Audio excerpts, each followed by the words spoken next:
The path to age-friendly university endorsement at the University of Utah and beyond. So we have Jackie, Eaton, and Katarina, Friberg.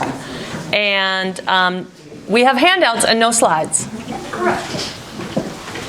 Do we need to stop sharing for Zoom? Yeah. Well, there will be a, they can see you, there's a camera there. Oh, okay. And then you can just leave it here. And that allows. Will they hear us from here? Okay. Clip it on. Carry it? Yeah, carry it and then clip it. I'll clip it. Do we need to hand it back and forth? I will ask when, so you see, here's the Zoom. So you can see this is us here, and it's kind of, that's the camera, and there's the thing. And so we'll ask if, They may not be able to see what us the because we hearing were going to is. go stage center, yeah. stage right, and stage left. So they'll see us when we're on Kind this of see you side. around in there, yeah. Okay. So there's 6 participants, and then I can ask them if they're having any problems hearing. That microphone is actually for this camera. Okay. The Zoom is actually for the camera, the speakers on there. So if you want to wander, Yeah. they will hear you. Go Then ahead, we can wander. leave that here. Yeah, you can leave. This is for me in the back. So Yeah, if you guys leave just that want to set it right here so that we can have a recording, and then they'll hear you from there. All right, go forth and wander then. Okay, that's too meta. That's way too meta. Good morning, everyone, and thank you for being here. For the past couple of years, Dr. Jackie Eaton and I have been on an adventure, and we are here to briefly share part of our story with you today. And I'm Jackie Eaton. So what is the Age-Friendly Global Network? We are going to share a little bit about what that means. In 2015, at Dublin University, an initiative began. The goal was to create a community where older adults could thrive. They created and developed 10 age-friendly university principles and gathered partners across the globe. The goal of these principles was to be inclusive and to support older adults' inclusion in higher education. Universities that participate in this initiative benefit from networking and the age-friendly events and efforts of this global network. So, why do we need age-friendly universities? Several reasons. One is that later life can be a time of major changes for people, and there are opportunities for growth and development. Also, people today regularly change jobs, and so they're often seeking chances to learn new skills. We also know that people are extending their employment way past traditional retirement age. I also have a personal professional example. In one of my online classes recently, I had a middle-aged student who was really concerned at the beginning of the semester and wanted to know what they could do instead of participating in discussion boards. And the concern was that they felt like they would be posting things that would be irrelevant for younger students. They felt like they were anticipating receiving some ageism. And so I was able to reassure that student, and they did very well that semester, and those fears they are not fulfilled. But the fact remains that that was an issue right here at the U. It was a concern, and so we want to change that. So universities need to be adapting to sustain institutional health, to meet market demands, and those are just some of the reasons why age-friendly universities matter. So the acronym, there's an acronym, of course, right? We all have acronyms, right? It's AFU. So we're calling this AFU at the U, right? I'm going to talk a little bit about where we've been, and then Katarina is going to talk about where we're going. So in 2020, we received an age inclusivity grant. The goal of this grant was to promote age-friendly principles here at the university. There's a small grant, so we chose to target and focus on one program that comes out of continuing education. Our goal was to increase the number of older adults participating in this program. Some of you might know it. It's under HB 60. It's a Utah State opportunity law where older adults can audit classes in higher education. We were able to award 99 tuition waivers over the course of 4 semesters. Our first semester, we only had 4 students interested. It was a real slow rollout. Each semester we increased that number, and by the 4th semester we had 39 new students participating. The other benefit that happened over the course of that was solidifying partnerships, both internal and external to the University of Utah. Internal, continuing education, learned about age-friendly university efforts and about our goals from the gerontology interdisciplinary program. External, AARP Utah participated, the Utah Commission on Aging participated. They helped us get the word out across the state of Utah because many participants were able to participate using online means and methods as well. Which was really important in the pandemic, so great point. What are our next steps? Jack can talk a little bit about where we've been, and I'm going to talk a little bit about where we're going. So our next step is to seek age-friendly university endorsement for the University of Utah. And there are a few reasons why that is urgent and relevant, we think. So the first one is, and thank you, Kim, for passing out the handouts, but you have in front of you a list of the 10 age-friendly university principles. And so these tenets, as you read through them, you can see how they strongly align with U Health strategic initiatives and the University of Utah strategic initiatives. For example, providing student success across the course of the lifespan or across the lifespan. Supporting the 1U initiative further. The chance for age-friendly university to more strongly collaborate with other age-friendly initiatives that are already here on campus. Age-friendly health systems, for example, Tim.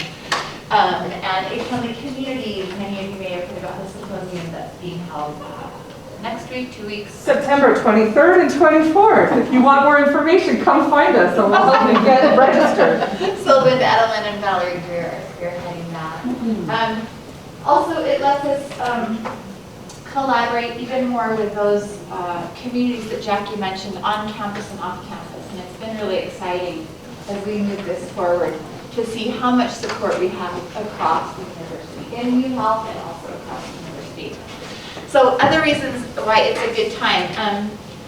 If we receive age-friendly university endorsement from the University of Utah, we are participating in an entire system of global marketing. So there are age-friendly universities across the world, and our chance to join that global network means that we have the opportunity to meet with folks from those institutions, talk about what works, talk about what kinds of initiatives are effective, talk about where the gaps are maybe, and what some of those solutions could be. So we'd also be the first member of the age-friendly university global network in the entire state of Utah. There are no schools or colleges or universities right now in Utah that are endorsed as age-friendly universities. So it's exciting for us, and it would also give us that chance, thanks in great part to Dr. Jackie Eaton's efforts as our Assistant Dean of the Gerontology Program. A few years ago, those partnerships with other gerontological programs across the state and other universities and schools and colleges are strong. And so it would be an exciting chance to get to work with them and kind of spread this movement of age-friendly universities throughout the state. And then finally, we're always concerned about budgets and constraints, and being endorsed as an age-friendly university has no cost. It comes with no cost. It's free to join the network. So, Yeah. So currently we have been meeting with university leadership to work on this initiative. Dr. Good has met with us, and we are moving it up towards president of the university. Today we chose not to go into the logistics of what's required to apply. That's the nitty-gritty. We don't need that. But I would ask each of you to look at your handout for a second. Our goal today was really to allow people or help facilitate knowledge about these efforts and about these principles. So as you read through these age-friendly university principles, I want you to ask yourself, what have you observed here at the U of U? Just choose one. Is there one here that you have seen, either in your own classrooms, in your own day-to-day work, in your clinics? That would be more age-friendly health systems, but this is part of it, is we're going to be able to demonstrate and show how these initiatives interact. In your leadership, in your approach to program development. Think of one specific example. Because I would really love someone to share with us. Who would love to share an example of how they've seen this in their own environment, in their own day-to-day work? We're educators, so we are really good at waiting in the pause for people. Waiting to pause. Oh, there's, yes. Well, I'm Janet from the College of Nursing. I'm so glad to have you here, Katarina and Jackie. I'm actually an example of this because I did not get into my master's till I was 53 years old. And that happened because I got this notice from the U that they are open to, for the master's program, and I was invited by our own Carrie Radmall. So it really opened up opportunities for me. It's something that it was very trepidating, but I was a steep learning curve, but the culture and that was fostered there, it was very supportive. And so after that master's in teaching nursing, I proceeded for my DNP, but I felt very supportive. Wow, that's amazing. Jenna, thank you for sharing that example. Just in case anybody over here didn't hear, she told the example. She's from the College of Nursing. She didn't start her master's degree until she was 55. And it was because of outreach programs that she felt welcomed and able to start that program. That's a great example. Thank you. All right. All right, thank you for coming to our TED Talk. We'd love to answer any questions you might have.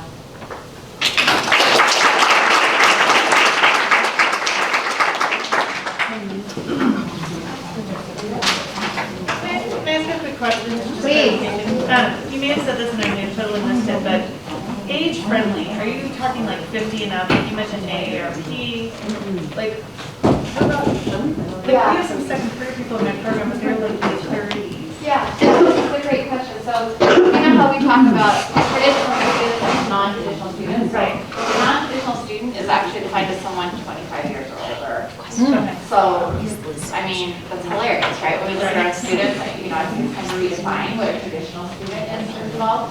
This is leaning more toward, I would say, late middle age.